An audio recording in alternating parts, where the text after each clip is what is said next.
achieve sustainable development goals, to eradicate poverty, hunger, and inequality, to foster environments for access to healthcare, food, protection of environments and communities, justice and peace through our roles as stewards of knowledge.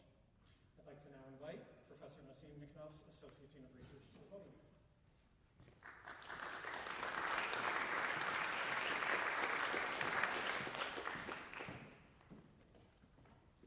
Thank you, Lloyd. Things to think about. Hello and welcome. My name is Nassim Niknofs, Associate Dean of Research here at the Faculty of Music and one of the co-directors of the School of Cities Creative Communities Common, or CCC, with Professor Daniel Silver, Sociology, who unfortunately couldn't be with us today. But together, we would like to welcome you to this event, and I will read his remarks in this welcome note. Quote, John Dewey, one of my own intellectual heroes, reminds us that the aesthetic experience isn't confined to galleries or concert halls. It flourishes wherever people share ideas, creativity, and community. For him, the beautiful includes the messy, the democratic, and the experimental practice of living together. The work of art, in the broadest sense, is to bring us out of ourselves momentarily and momentously into one another and back. It's in those moments that communities are born and reborn. That's exactly what we hoped for when Nassim, Jamie, and I envisioned the Creative Communities Commons, with the invaluable insights of Gabe Lord, who is here with us tonight. We are incredibly grateful to Tom and Andrew for providing the spark for this event. Books really should be occasions, shouldn't they? End quote.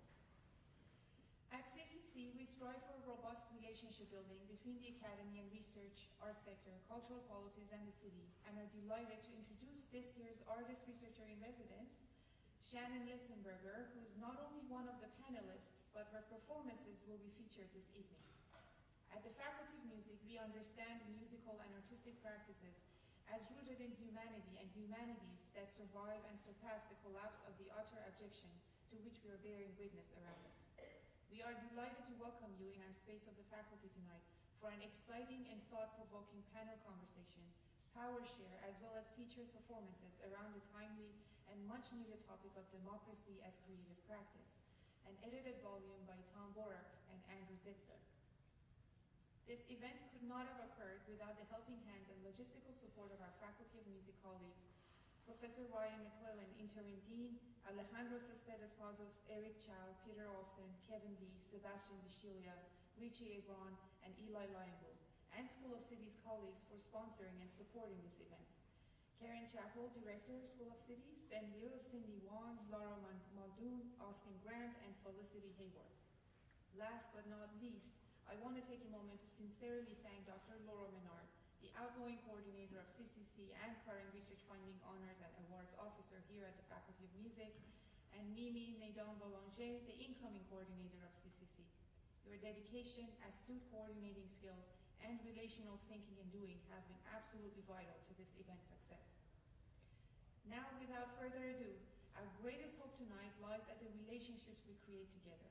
And as Dan said, quote, I hope you have an evening filled with creative encounters, serendipitous conversations, and lasting inspirations, end quote. Please feel free to mingle, discuss, exchange contacts, find ways to stay connected, and enjoy this event. Thank you. And I'll pass the mic to Professor Karen Chappell.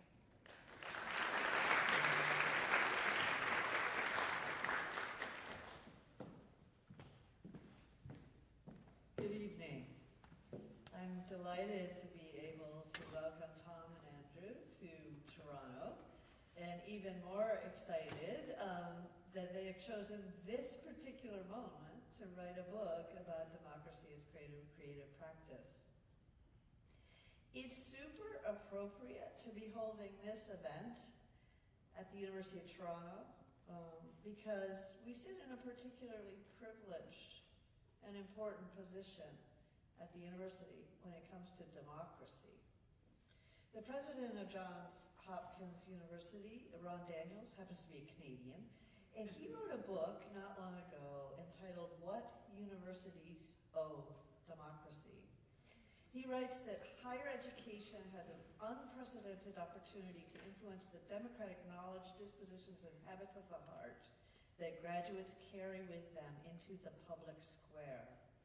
So we cannot, as universities, afford to be implicated in the decline of democracy.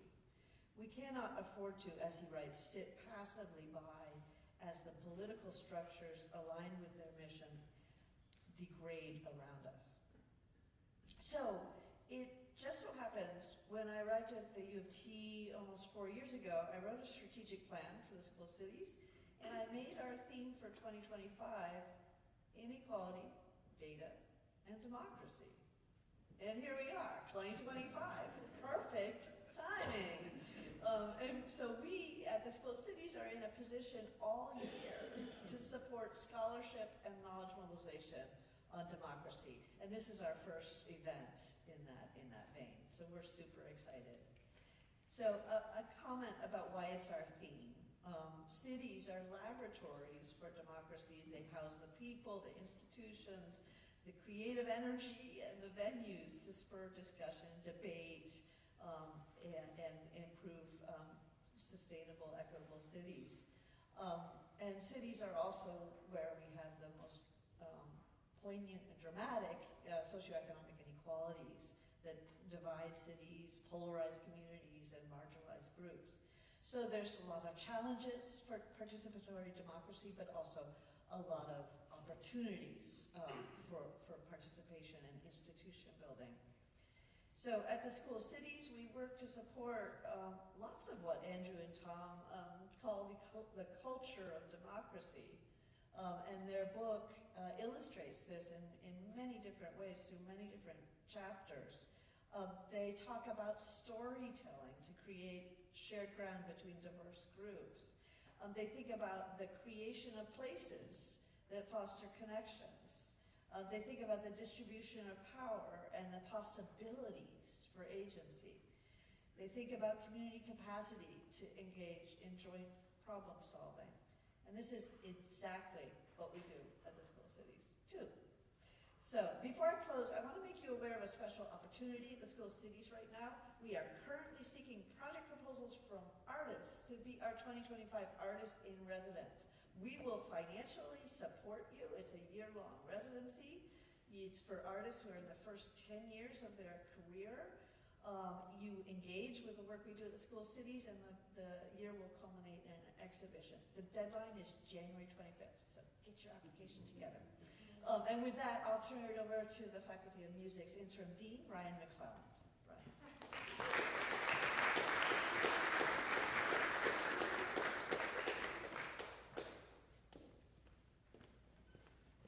Good evening. Welcome to the Faculty of Music, and a special welcome to those of you who traveled to Toronto for tonight's event. With its multiple and diverse art scenes, Toronto is a most appropriate place to reflect on the role of the arts in civic life, and as a tool to promote more just, equitable, and democratic societies. The Faculty of Music enjoys a robust connection with the School of Cities, with 6 affiliated faculty, and I am pleased that we are able to offer our spaces for tonight's event.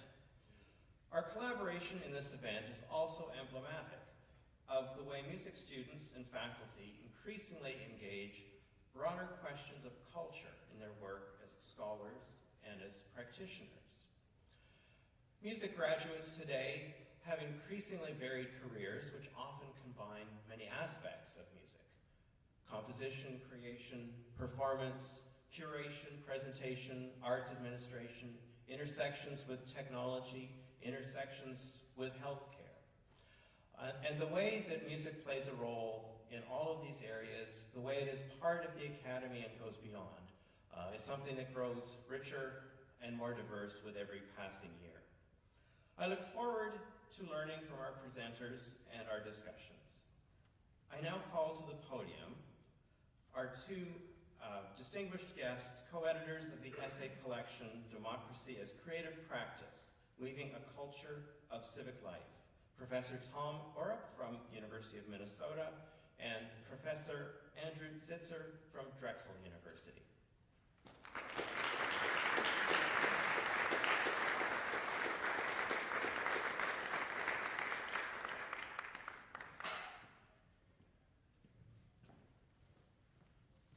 Good evening. Thank you.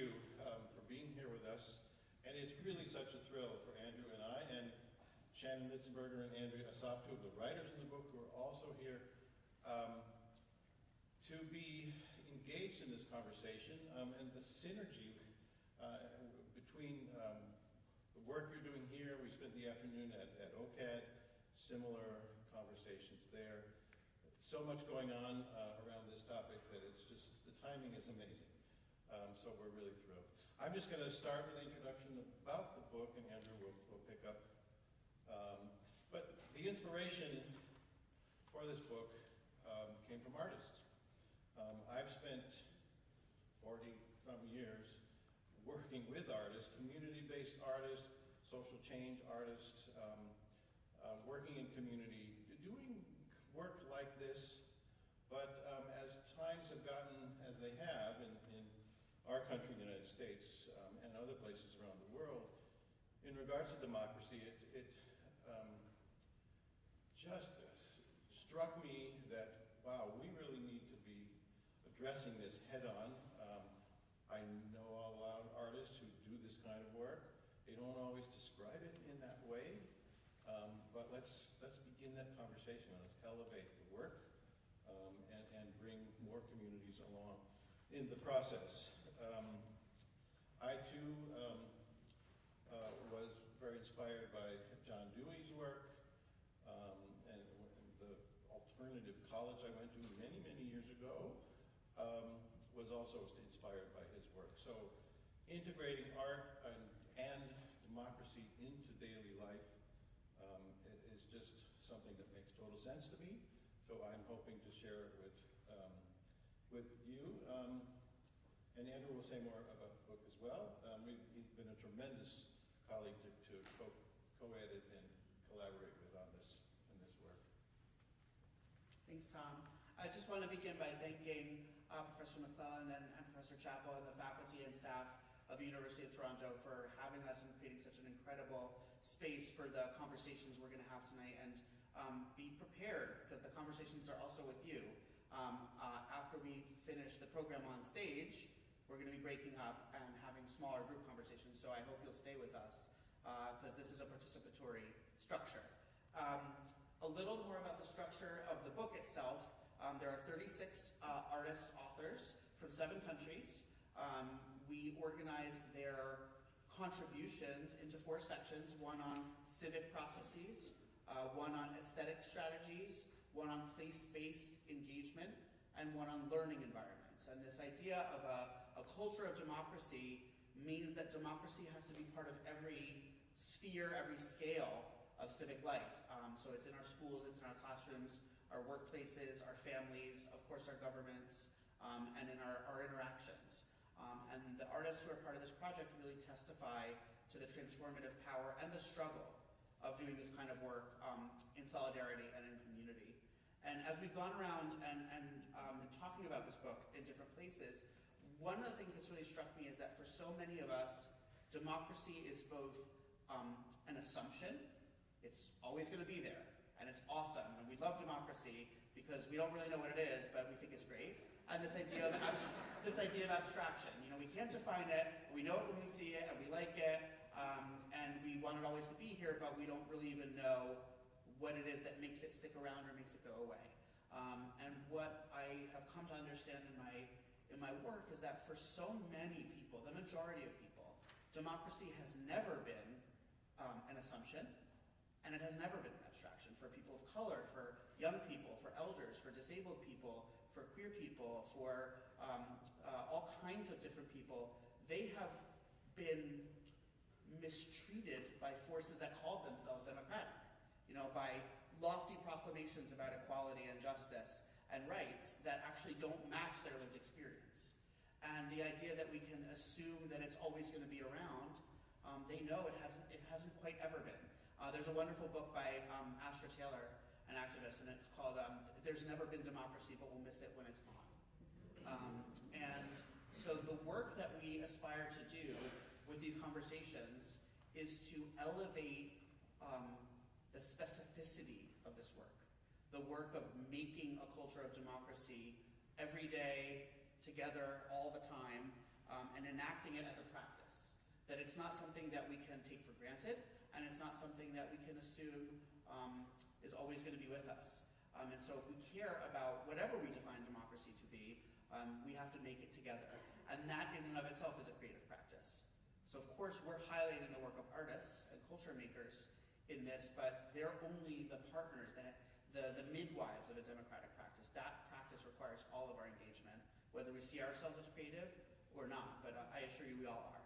So as we move into the program, I want you to bring your questions, your concerns, your assumptions to the front of your mind, and stay with us afterwards to talk more about what this means to you. Thank you.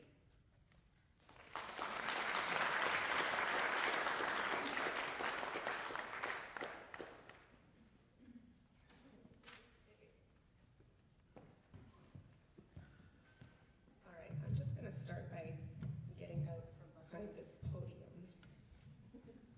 Hello, my name is Shannon Litzenberger, and I am really excited to be here. I would like to introduce you to my collaborators. This is Mairead Philgate and Nikisha Garrick, and we'd like to share a creative experiment with you this evening as a way of launching into not just a conversation, but an illustration of how artistic practice has a relationship to democracy.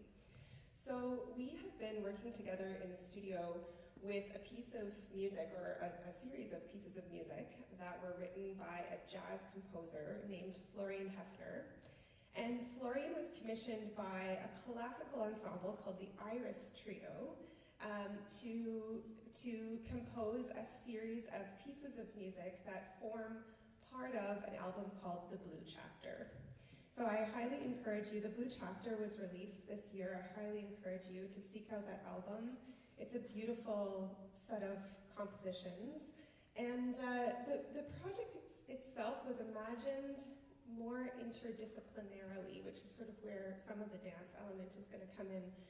But they also commissioned a series of poems that were written by an acclaimed Canadian poet, Don Mackay, who resides in Newfoundland. And so the poems are about human and planetary thriving, with a little kind of wink to the East Coast and to Newfoundland. So, the experiment that we're going to share with you tonight is 100% improvised. So what we're going to share, I'm also going to invite you to participate in some small way. So don't worry too much just yet. I know, as soon as an artist gets on stage and says that it's going to be a participatory experience, everyone's like, oh my God. Don't worry. I know there's lots of artists in the crowd too. So, all right. So first I'm going to share one of the poems that inspired this work. So the poem is part of what is inspiring the dancers' response. Our inquiry in our creative process is about how do you combine aesthetic sensibilities in the co-creation of a work. So different from how does a choreographer illustrate their aesthetic kind of sensibility with, in collaboration with dancers as the medium of the work, but actually how do we imagine ourselves as a collaborative, as human beings that have different experiences, that have different aesthetic interests, that have different aesthetic responses. And so I'm going to share the poem with you, and then I'm going to invite you to make a contribution to the aesthetic of this work. So I'll get to that in a moment. All right. Here we go.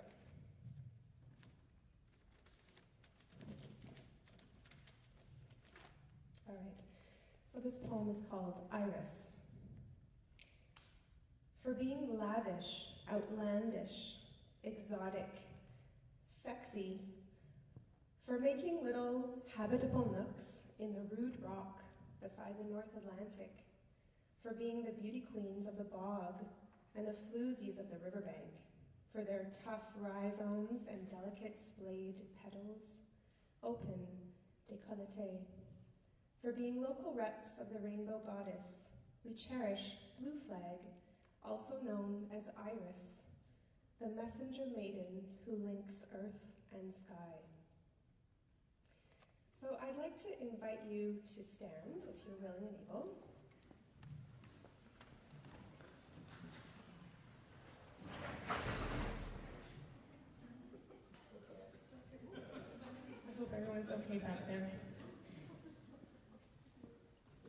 All good, okay.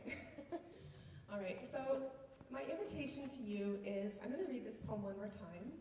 I'm going to invite you to close your eyes, and as I read it, I'd love for you to find a word, just one word that stands out in this beautiful composition, and just hold that word in your mind for a moment.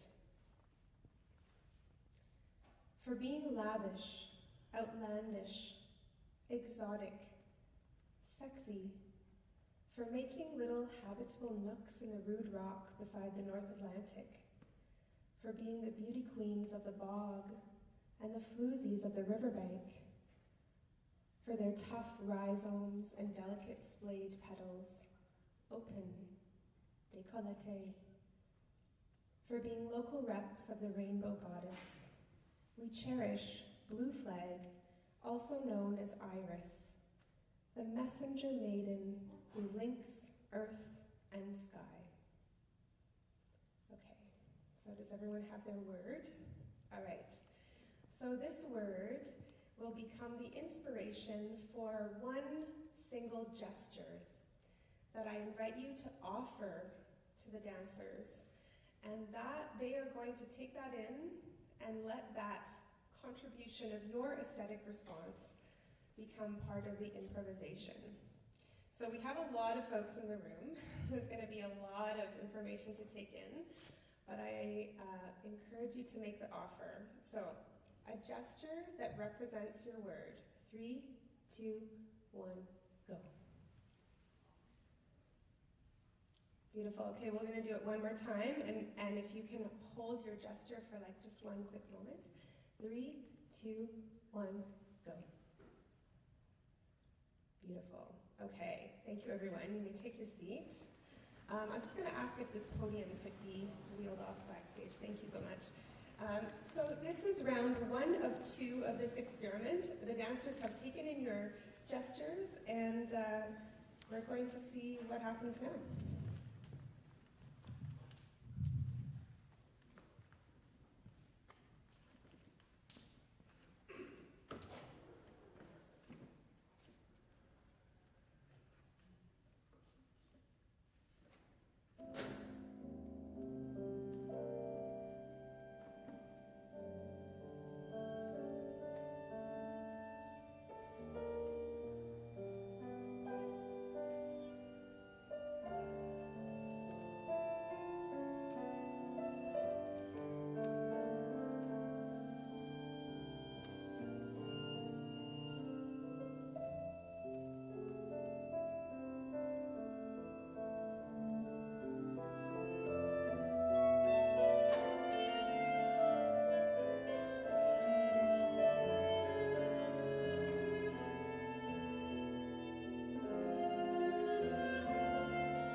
just made a choreography together.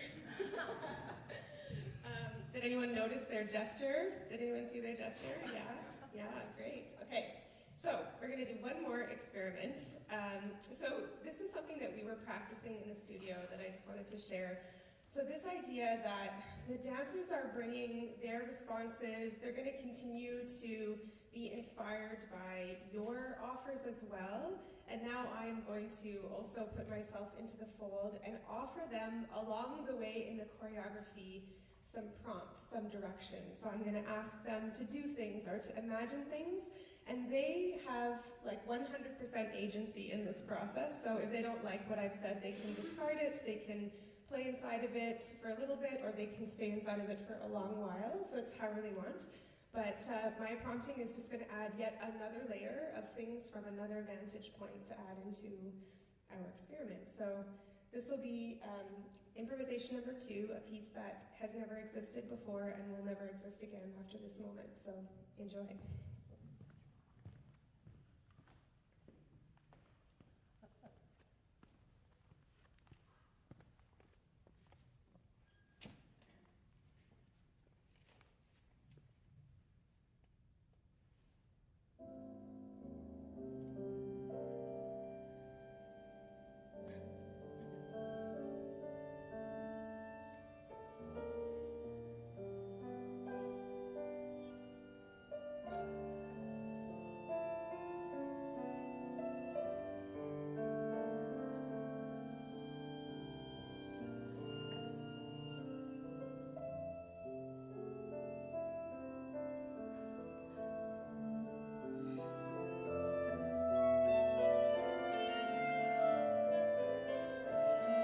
Let something surprise you.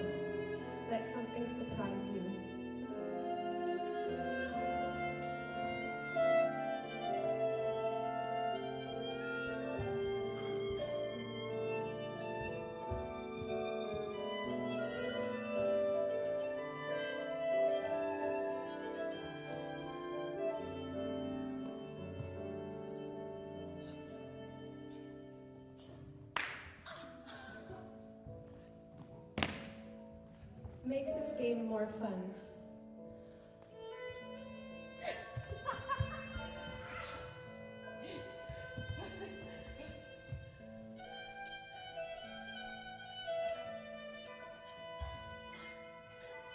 Stop and start with a new idea altogether.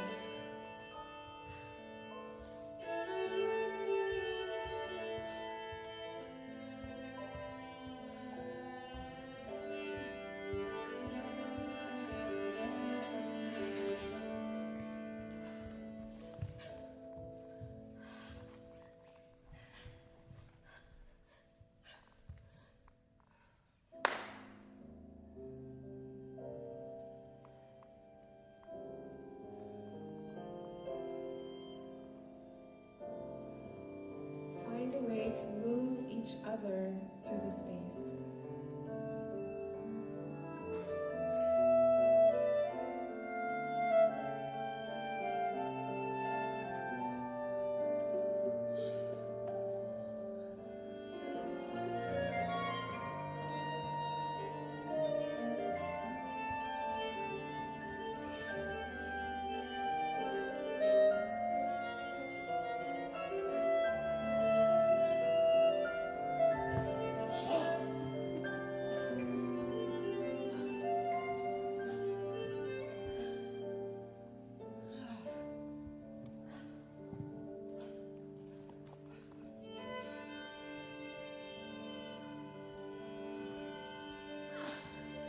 Someone in the audience as you're going. See someone in the audience as you're going.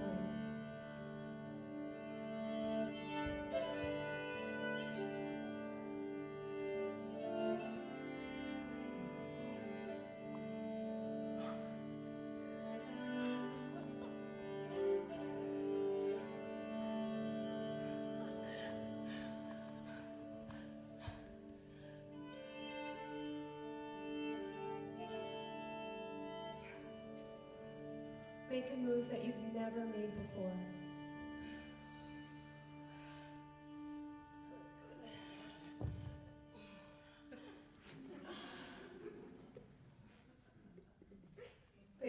moment.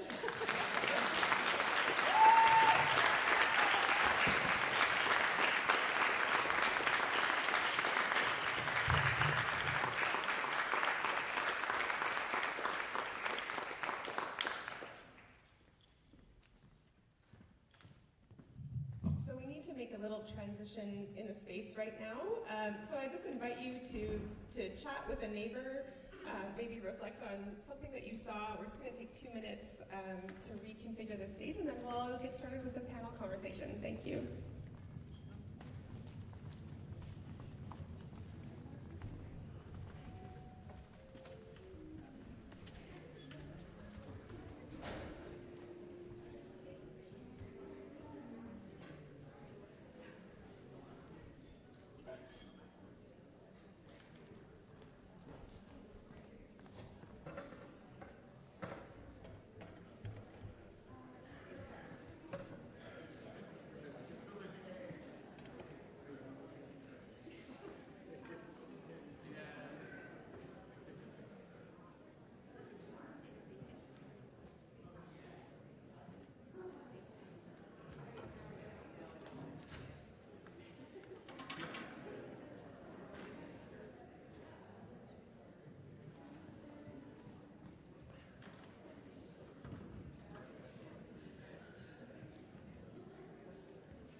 All right.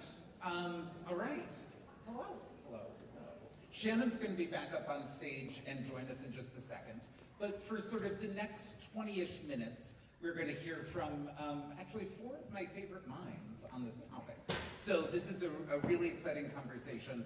I sort of feel like I should start with the confession that I've never actually made it through John Dewey. I've tried, I can't do it, and I'm sorry. I will try some art. I do have a liberal arts degree, so maybe I should read a book review rather than actually read the book. But we're up here with 4 colleagues, 2 of whom you've seen before, and 2 new voices that will add to the conversation.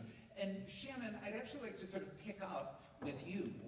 And that was an amazing piece. We saw improvisation, we saw co-creation, we saw something that never existed before. New Thought, one of our earliest conversations together was actually about creating policy. why should artists be involved with writing policy? So will you help connect those two thoughts for the audience? Why your artistic practice, why an artist who is a world maker, why an artist who practices improvisation, co-creation, why should people who write policy care about your knowledge, skills, and ability? Yes, well, great question. Just an easy one to start Well, off with. well, we've heard from your dancers, and if you may want to just grab the mic a little more close. Yeah, that's fine. Okay. We're pretending it's a podcasting studio, but it's not. It's going to be a true life crime that we're doing. All right. Thank you. Yes. Well, I think maybe I could start by saying, you know, what is the function of policy in a society? It creates structures, it creates rules, it's a representation of values, it's, you know, a way that we organize how we live together. And I think of the creative process as a way of organizing how we live together too. And so in a sense, like when we are engaged in practices of co-creation in particular, especially when we have a sense of shared agency in that process, we are, I'll use the word you use too, Jamie, because I use this a lot, is we're world making. So we're working not just with the hard structures, like the explicit rules of how we live together, but we're also dancing with the implicit rules of how we are together, our states of being, and how that can be supportive, how that could be collaborative, how it could be competitive, how it can honor and value different sensibilities, different aesthetics, or how it favors a dominant aesthetic. Like, these things are kind of the material of culture making, and to me these things are deeply related. Thank you for that. Andrea, we're going to come to you next. Andrea is a writer, performer, director, cultural organizer. I know her largely through her work with Art to Action. She does many, many other things. But how would you like to introduce yourself in this space to this crowd for this topic? You did a great job. Excellent. Hi, everyone. Yes, I am always kind of moving between those spaces of artistic creation and production, and thinking about how does that have impact on the larger lived experience of democracy, agency, our ability and power to affect change in hopefully progressive ways. My organization, Art to Action, specifically sets out to support the development of contemporary work by artists of color, Black, Indigenous, and artists of color, women-led projects, and queer and trans projects in the United States. Why? Because I am interested in how do we shift the narratives and historical patterns of dominance by being really intentional about who is centered, and actually in the chapter that's in the book, I talk about centering, but then also the problems of centering and decentralization when we're seeking really equitable world building, right? So I've spent a long time, and like most of my professional life, investigating these questions of democracy, and my first job in the field was actually with Animating Democracy, which was an initiative of Americans for the Arts, where we were really looking at these practices across disciplines in small organizations and large institutions, and all artistic disciplines and contexts. So the invitation to be part of the book actually kind of brought me back to some of those early inquiries and how they are manifesting in my work now. So is that enough by way of introduction? That's beautiful and perfect. Okay. And our sort of version of the exercise Shannon took the audience through when we were sort of getting ready for this conversation, I sort of said, what words are sort of top of mind for you? What words are on your heart? And you talked about the prompts around polarization, around hatred, around relativism, around silencing. So talk about what is the role of the artist, what is the role of the cultural organizer in engaging with those fissures in our democracy?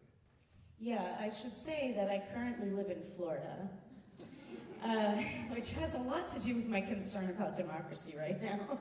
And of course, the change that is about to happen imminently in the leadership of the United States and the direction that that's inevitably going to take not only our country but the world in.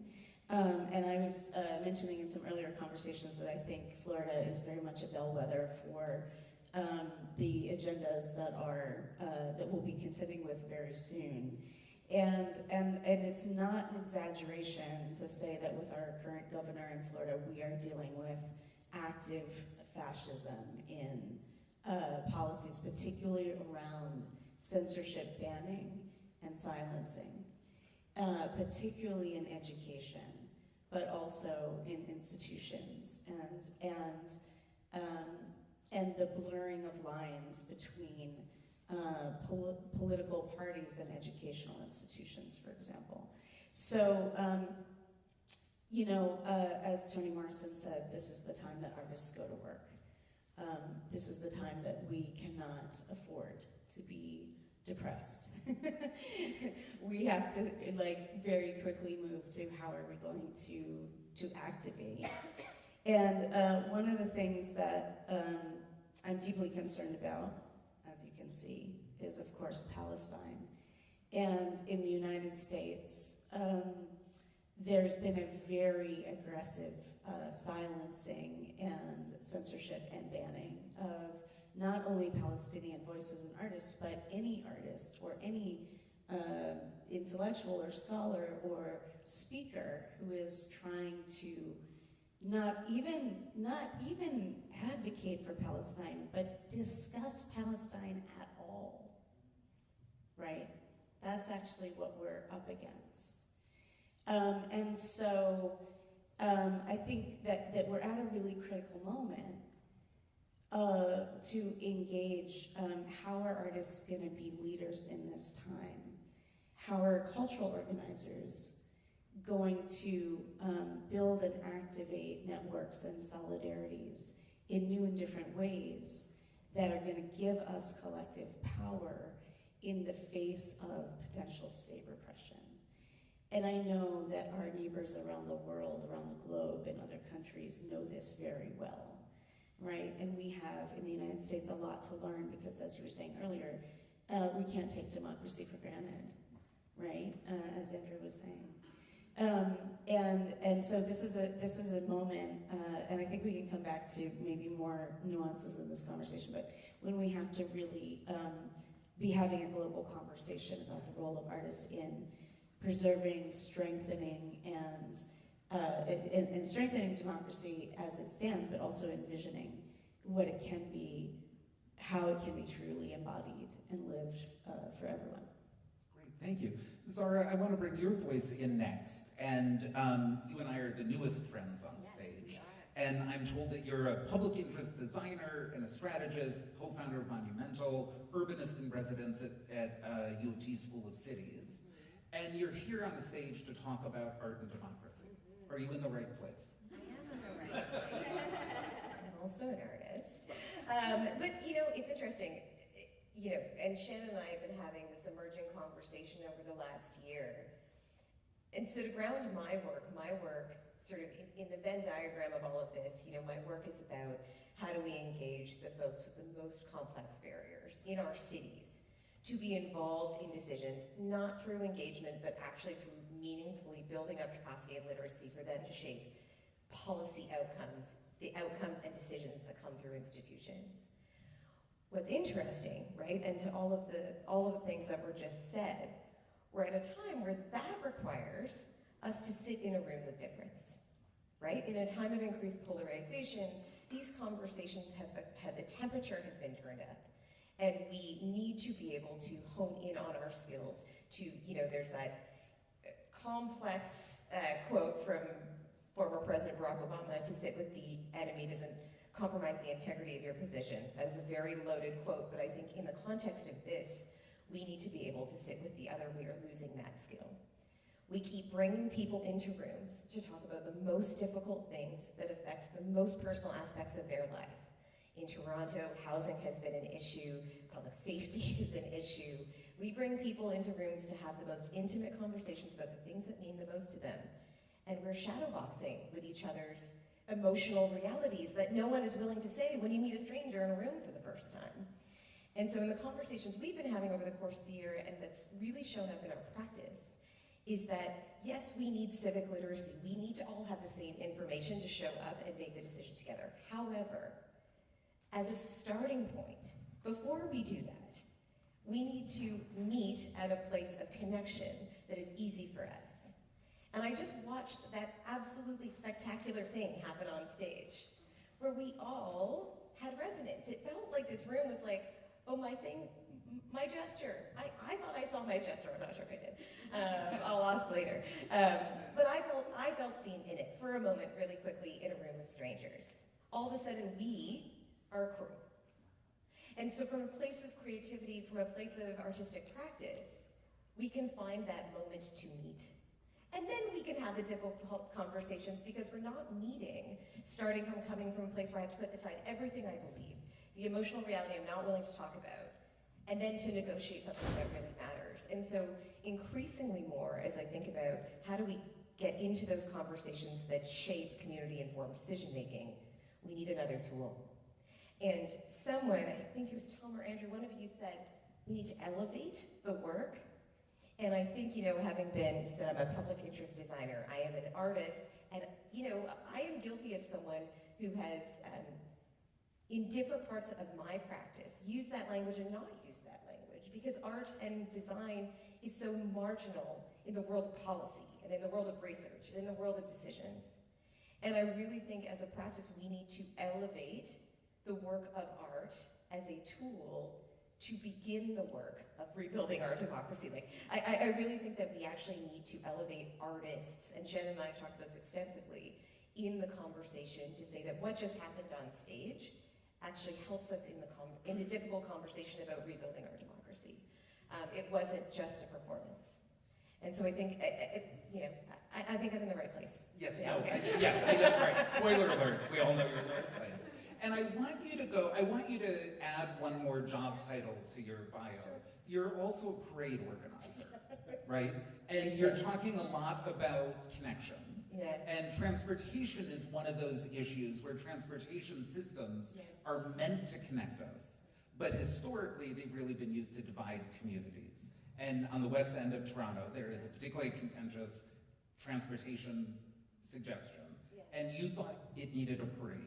Tell us that story. Yeah. So I will just quickly contextualize this with just like hands up or make a gesture. If you know of the West Toronto Rail Path. Yeah, generally? Okay. I'm seeing like most of this room knows about it. I know some people live on the West Toronto Rail Path. So the West Toronto Rail Path is an important piece of West End infrastructure. It's a linear park. It's a thoroughfare for active transportation. It's become a really important kind of anchor in our community. And over the past few years, there's been the opportunity to connect where it ends at Dundas Street all the way to the Toronto's waterfront, which would give us this uninterrupted, beautiful path from the west end of Toronto to the east end of Toronto. It's amazing. In the last few years since that great plan, was put forward, the cost has doubled, then tripled, then quadrupled, at a time where the city's budget has kind of done the opposite. And so we're at a critical moment where we have to make hard decisions about the city's resources. This summer it was announced what was supposed to be a $23 million project to extend the rail path is now $150 million to extend the West Toronto Rail Path for 1.7 kilometers.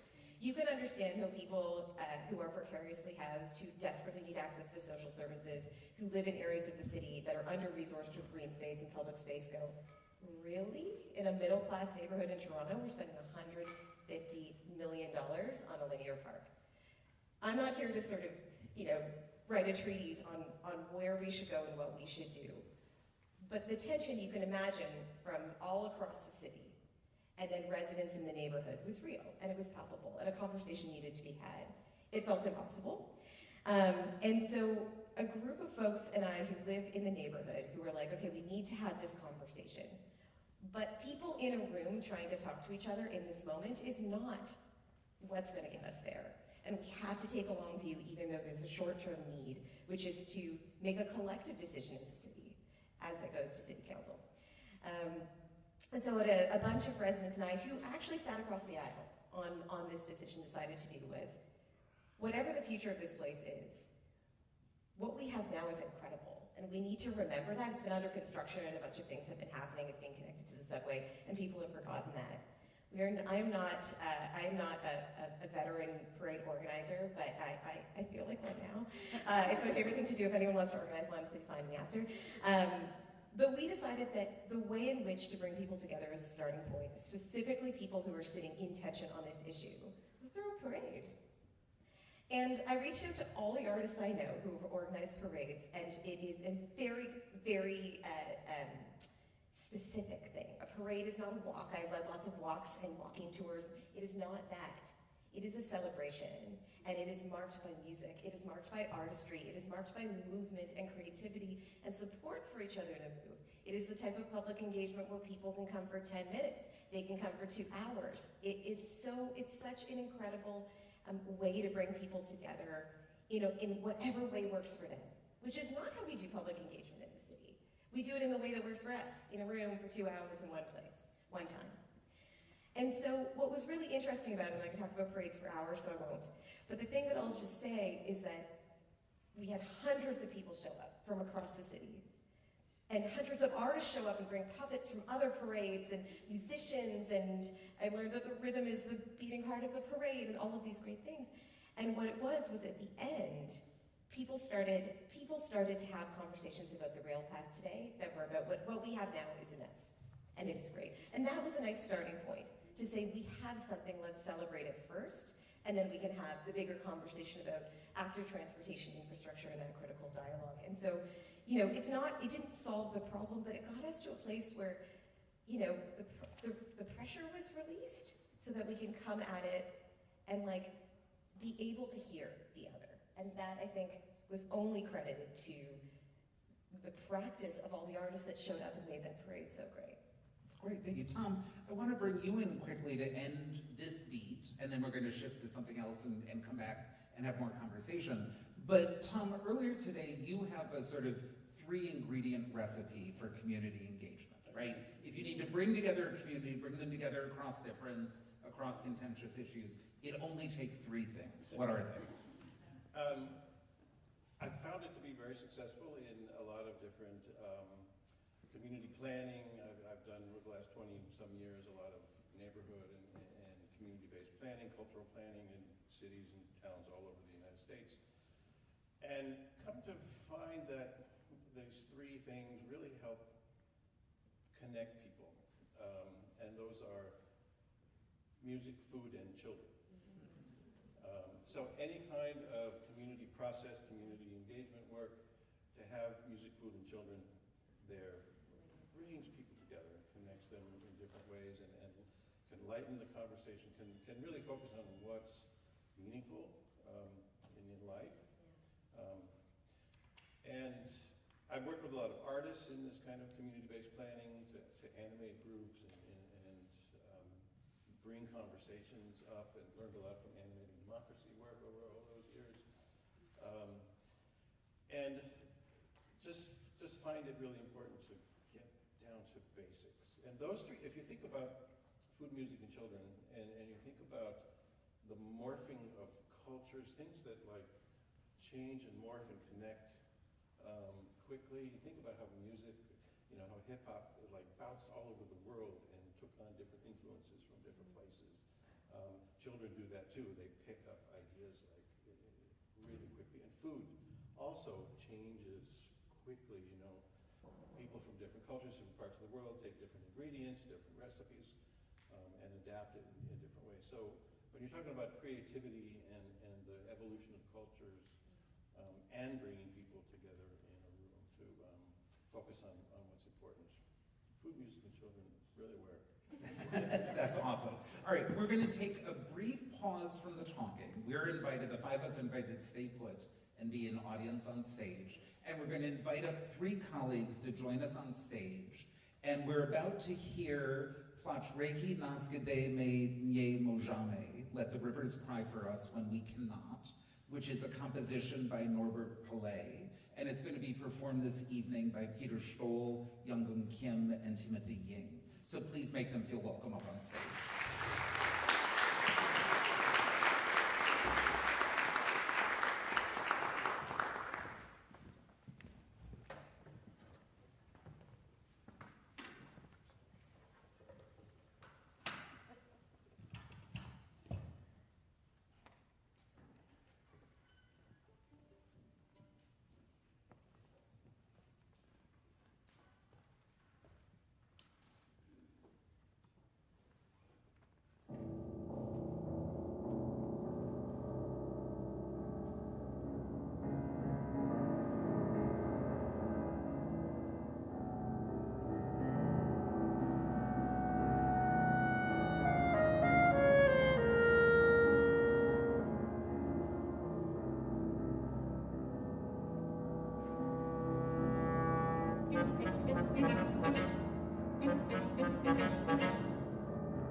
I don't want to go back to words now, right?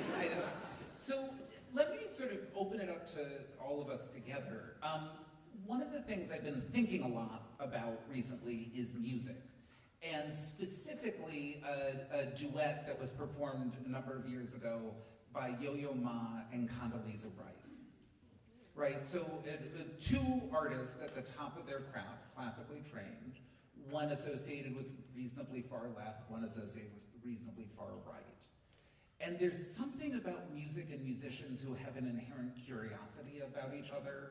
I've sort of seen musicians from totally different musical backgrounds see what someone else is doing and like want to get in on that, or want to learn something about it. And there is something about music particularly that I think can hold that far left and far right. Country music increasingly has the extreme left and extreme right. Hip hop, particularly after the last US election, has so the question that I've been sitting with is, what are some of the things that can create a big enough shared identity that can both unite us in a shared project like democracy and also hold us in our difference, right? I don't want to necessarily have to become more like you to become more closely bonded with you in co-creation. And Andrew, since you just joined us, I'm going to put you on the spot and just invite you to bring your, but how do you think about shared identity? How do you think about that? I think one of the things that is so striking about going beyond text, going beyond words, as you just said, is that words have been so weaponized, and that's not new. And I think from my experiences encountering creativity and contributing to creativity and being in rooms that we've been in with this book and making things in real time, in real space with our participants, is that there's a power of connection that is felt, it's electric in the air, that comes from kinetic movement, that comes from the notes hanging in the air and the vibrations, and the connection that we feel when we're navigating space and light and air and sound together, that really isn't about talking about politics or reasoning. It's beyond reason. It's post-rational, it's non-rational. And I think our rationality has really gotten us in trouble. Everyone's trying to win the argument. And so what if we just don't argue and we just be in time and space together? Music is all about duration and movement is all about space. And I just think, sometimes we just talk too much and we need to just be in space and time together. Andrea, one of the things I'd love for you to help us think about, one of the many lessons that I learned from animating democracy is thinking about aesthetics, and specifically what different things do. and we've had an example of dance, we've had an example of music. You work a lot with performance. What is sort of, what is the unique values, what is some of the stuff that performance brings into the mix that music and dance, that theater does? How do you think about that? I'm gonna get there, but I wanna stay where we just were and trouble it a little bit. I'm troubled by it. Yeah. Because, yes, to everything you both said about music and rationality and different ways of experiencing and embodying and sharing, being in space, yeah. And also, I'm troubled by, is that enough? I'm troubled by, is democracy enough? When democracy does not lead toward justice, is it enough, right? So like, clearly, we've just experienced this in the United States. That was democracy. That election was not rigged. People actually voted. Lots of people didn't vote. But the people who did vote, voted for the result that we got, right? So democracy itself, in and of itself, doesn't, at least in government systems, doesn't necessarily lead us toward justice, right? Just like shared experience doesn't necessarily lead us toward change, right? Saddam Hussein was a pianist. Yeah, I think everybody knows, Hitler was a visual artist. Art doesn't necessarily lead toward justice, right? So I'm really interested in transformation and change toward a progressive future, toward a more just future, right? So I think, yes, being able to be in space and share something beyond the rational does begin to move something, but we can't stop there. I also, I've spent a ton of my own work and also the work of Animating Democracy investigating this idea of multiple voices and making art with multiple perspectives, yeah, which I totally believe is valuable, and multiplicity is not necessarily equity, right? So, because I work in theater and I work with language as my art form, as my tool, I do think that there is a particular role that story plays that gets us beyond rationality, gets us beyond the argument over facts, because clearly in the United States we can't agree on facts anymore.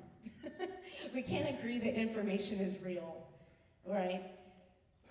And yet, when we sit together across difference and tell personal stories, we find points of connection and understanding and empathy that reaches far beyond fact. Like one of my mentors, John O'Neill of the Free Southern Theater and later Junebug Productions, used to say, you can argue all day about the facts, but you can't argue with someone's story.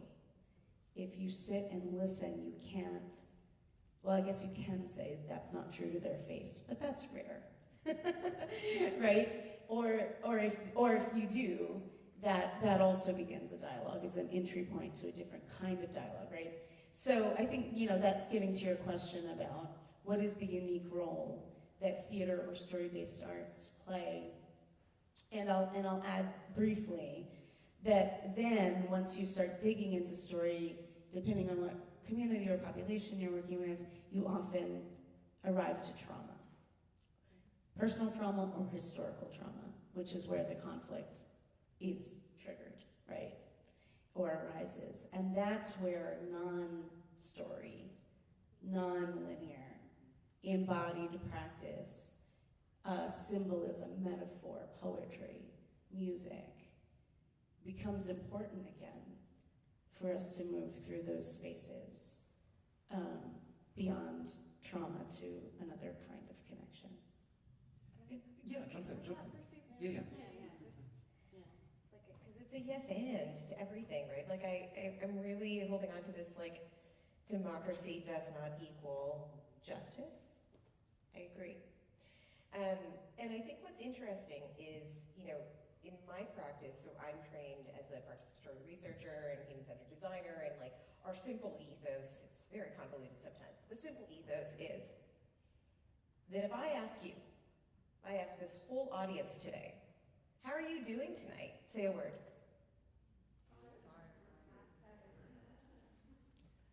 I heard fine, I heard tired. I heard a lot of fines and tireds, right? It's a Friday night.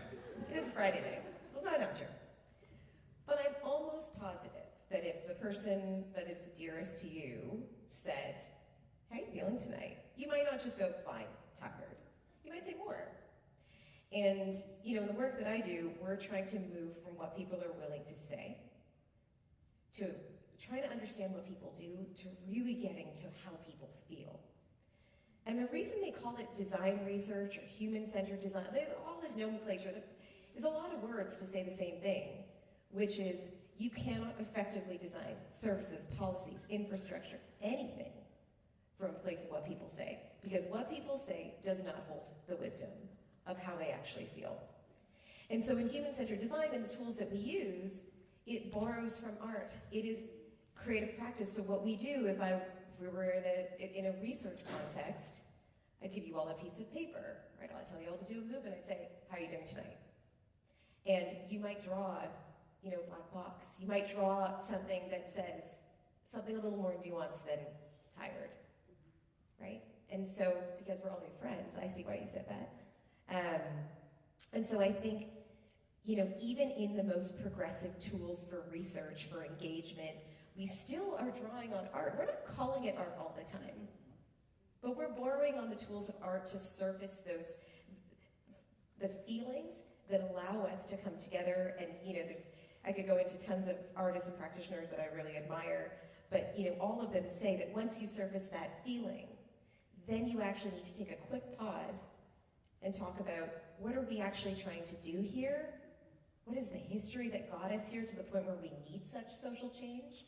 And then let's design together. And I actually think it's a blend of talking and embodied practice. Like, I actually think we need a little bit of both because we need to name things, right? Can't be named, can't be healed, that kind of thing. So I do think that we're constantly in every kind of progressive research or action to get towards a more real and honest snapshot of how we're feeling and what our why is, why we're voting the way we are.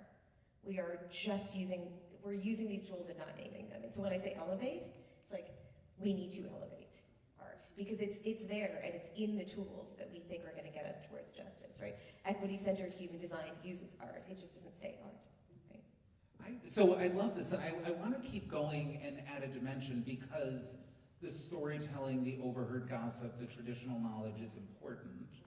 And there's something else that art does that a lot of other things don't, right? Nonprofits, government, philanthropy, urbanists tend to be focused on solving problems, right? There's a problem in the world, too many people are dying of malaria, mosquitoes are the cause, we'll get mosquito nets, fewer people will die of malaria, problem solved. But art often operates in an opportunity framework. It doesn't necessarily start with a problem. It says a chance exists to create something. What does a just society look like? Maybe none of us have ever experienced that. You know, and so maybe Shannon, I'll ask you to sort of bring in, when you think about sort of, you know, there's, you know, many of our Black feminist mothers have sort of talked about the need to sort of rehearse the future, right? And artists do that, right? We embody things that have never yet existed. I don't know where I'm going with this, so take it somewhere for me. I got myself lost. Okay, I'll try to thread some things together for us.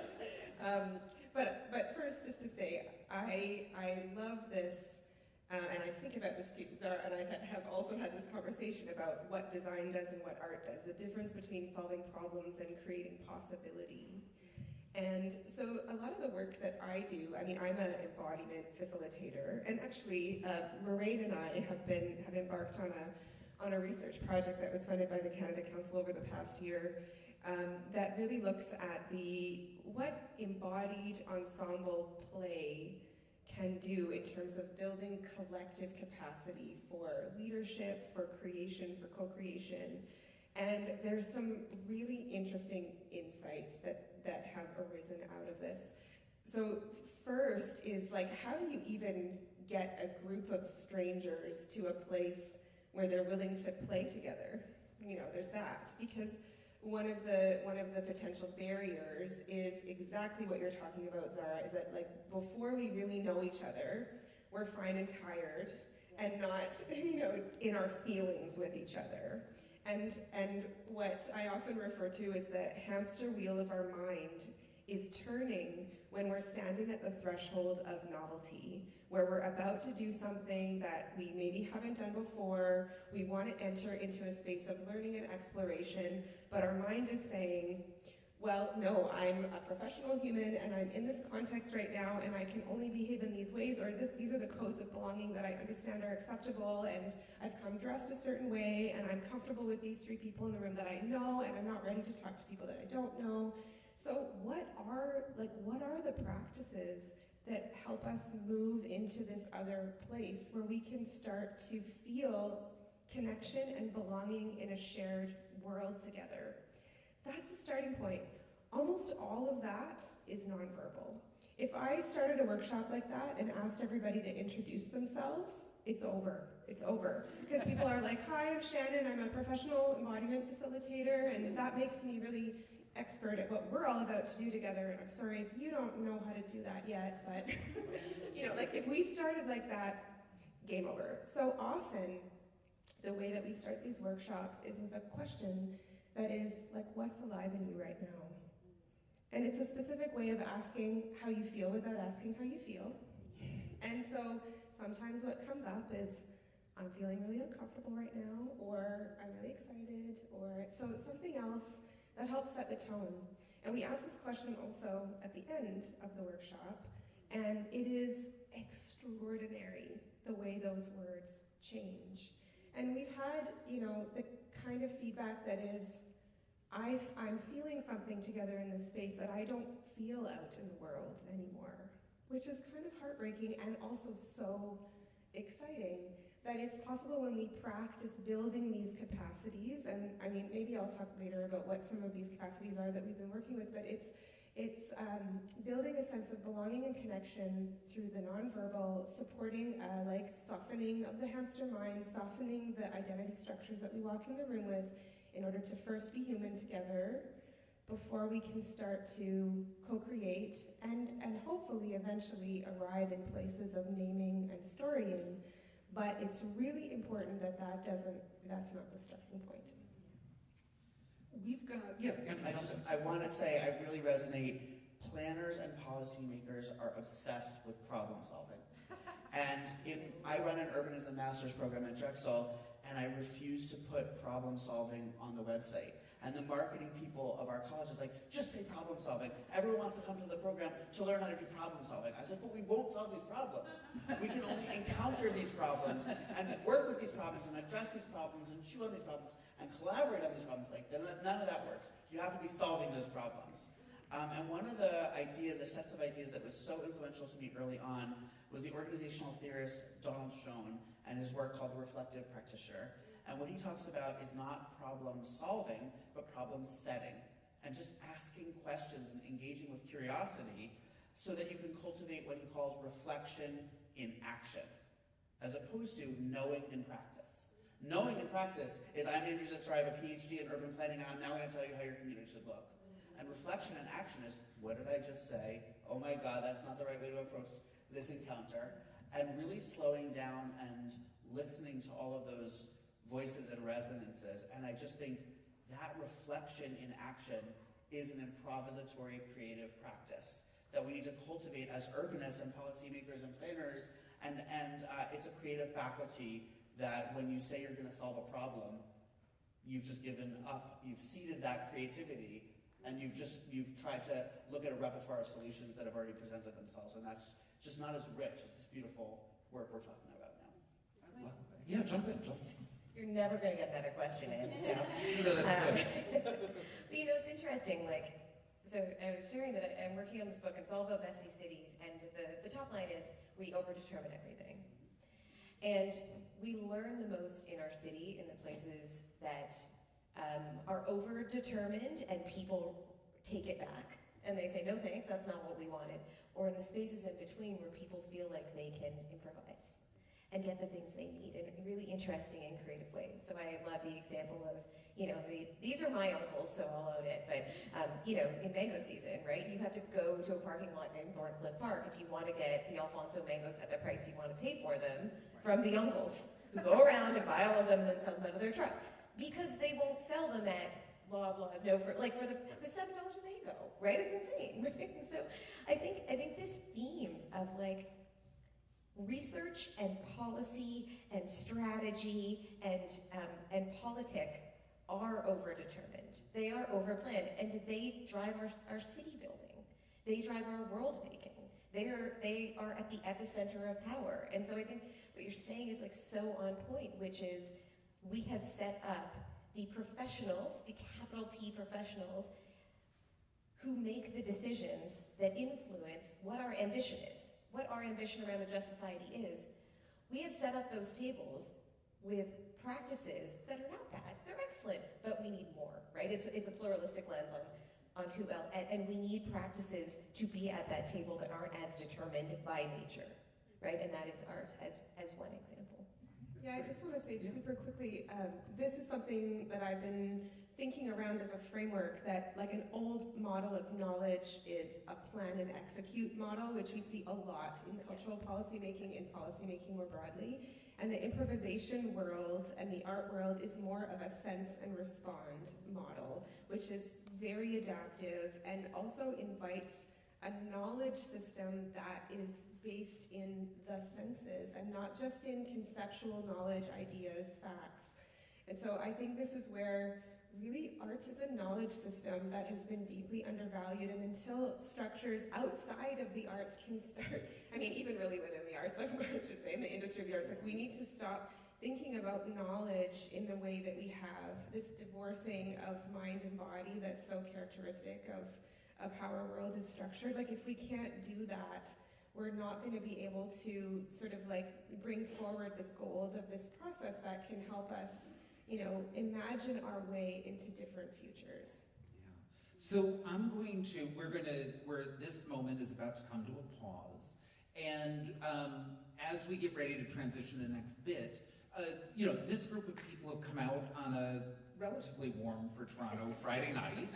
They care about art, they care about democracy, they're hopeful, they're ambitious. Just what is a parting wish, a parting gift, a parting provocation that you want to offer to the audience? And we'll just start with Shannon and come down, and then we're going to come to another musical moment, and then we'll bring other voices into small groups of conversation. But Shannon, look around, and if we could even have the house to half, if that's possible. But Shannon, look out, and what is your what do you want these folks to walk out with?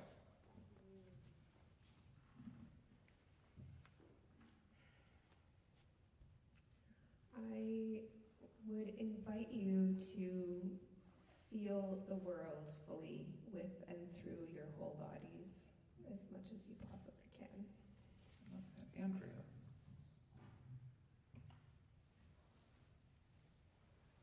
That we all individually and collectively actively vision what a more just and equitable future would look like, and build relationships and bridges and networks toward that, and be ready to activate them when we need them, because we might need them soon. Andrew. I just want to add that creativity is a fundamental human right. It is something that inheres and belongs to everyone. It is not the province of experts and professionals. It is all of ours to claim.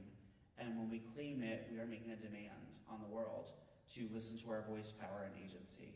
So I encourage you to just lean in and live into your own creativity unafraid, and to do it together. Sarah. I'll pursue Andrea.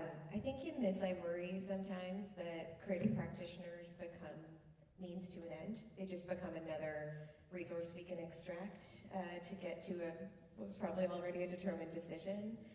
So a little bit of Kant for your evening. People are ends, not means. Let's treat each other as ends, not means. And so whatever happens in the space of embodied practice, if it's enough. That in and of itself is enough, even if it doesn't lead to a transaction. I think we get so caught up in the transactional that we forget about the relational, and so, yeah, that's what I would offer. That's great. Now, we're invited to stay for one more beat, and I'm going to invite Peter Stoll back to stage, and he'll be accompanied by Zane Solinsky, and they're going to perform a piece called How Could I Know by Parisa Saubet.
want to thank all the performers, the dancers, musicians, one last time. Want to thank Zara, Andrew, Andrea, Shannon, and Tom one last time. And Laura, you were going to give us some instructions and directions for what's next.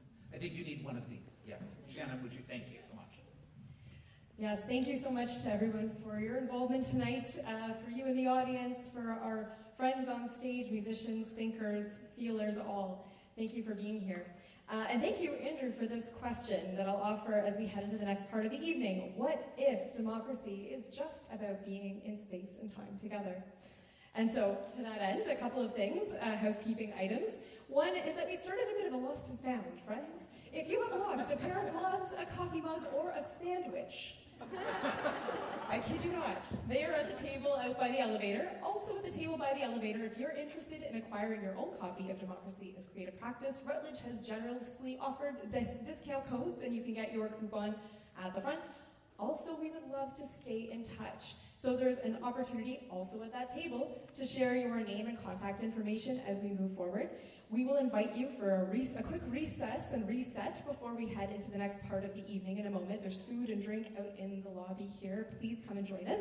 And then as we go into the PowerShare discussion portion, in Walter Hall here will be discussed space and place-based practices. In Geiger Terrell, which is down this way, my notes. I believe Andrew is going to be leading a discussion on spheres, and then Tom in Boyd Neal, which is over around the corner there, will be talking about education. And in the lobby here will be featured several works. We have a few artists' pieces here to share, and so there'll be discussion and viewing and or listening as part of that experience. So please come on into the space and let's continue sharing and learning and discussing. Thank you so much. And Laura, and one super quick thing that I forgot was that I need to do is, I think it's April 3rd, 4th, and 5th, OCAD, you and some other partners are hosting the 6th annual Democracy Exchange. I think we've gotten an agreement from Tom and Andrew to come back for that. And again, there'll be much more of this thread of sort of what is the role of artists, culture bearers in building democracy in all of that work. So April 3, 4, and 5, write that down, and then follow Laura's instructions and follow one of the amazing conversation leaders. Sorry about that. Oh my gosh, no apologies. This is amazing. Continuation of conversation, right? That's part of what tonight's about. So head on out, have some food and drink, enjoy yourselves, and Eli Lyon-Bloom is going to start a curatorial talk in the space here in the Walter Hall lobby about the Sustainable Partnerships exhibit that's in place at 8:55. So we'll get started with our discussions at about 8:55. So take a recess, friends, and we'll see you soon. Thanks Thank you so much. much.